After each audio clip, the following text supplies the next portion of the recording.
ಕ್ರಿಸ್ತ ಯೇಸುವಿನ ನಾಮದಲ್ಲಿ ಎಲ್ಲರಿಗೂ ಶುಭವಾಗಲಿ.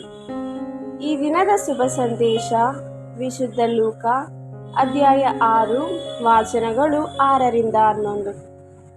ಒಂದು ಸಬ್ಬತ್ತಿನ ಯೇಸು ಸ್ವಾಮಿ ಪ್ರಾರ್ಥನಾ ಮಂದಿರಕ್ಕೆ ಹೋಗಿ ಉಪದೇಶ ಮಾಡುತ್ತಿದ್ದರು.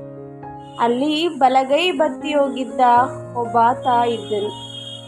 ಅವರನ್ನು ಸಬ್ಬತ್ ದಿನದಲ್ಲಿ ಸ್ವಸ್ಥಪಡಿಸಿದೆ, ಆದರೆ ಯೇಸುವಿನ ವಿರುದ್ಧ ತಪ್ಪು ಹೊರಿಸಬಹುದೆಂಬುದು ಉದ್ದೇಶದಿಂದ ಧರ್ಮಶಾಸ್ತ್ರಿಗಳು ಮತ್ತು ಫರಿಸಾಯರು ಹೊಂಚು ಹಾಕಿ ನೋಡುತ್ತಿದ್ದರು.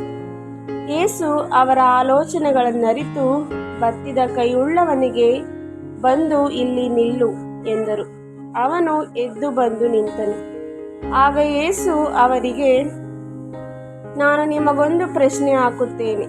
ಸಬ್ಬತ್ ದಿನದಲ್ಲಿ ಏನು ಮಾಡುವುದು ಧರ್ಮ, ಒಳಿತನ್ನೋ ಅಥವಾ ಕೆಡುಕನ್ನೋ? ಒಬ್ಬನ ಪ್ರಾಣವನ್ನು ಉಳಿಸುವುದೋ ಅಥವಾ ಅಳಿಸುವುದೋ ಎಂದರು.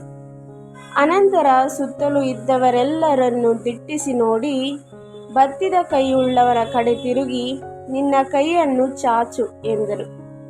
ಅವನು ಚಾಚಿದ, ಕೈ ಸ್ವಸ್ಥವಾಯಿತು. ಅವರಾದರೋ ಕ್ರೋಧಭರಿತರಾಗಿ ಯೇಸುವಿಗೆ ಏನಾದರೂ ಮಾಡಬೇಕೆಂದು ತಮ್ಮೊಳಗೆ ಸಂಚು ಮಾಡಿದರು.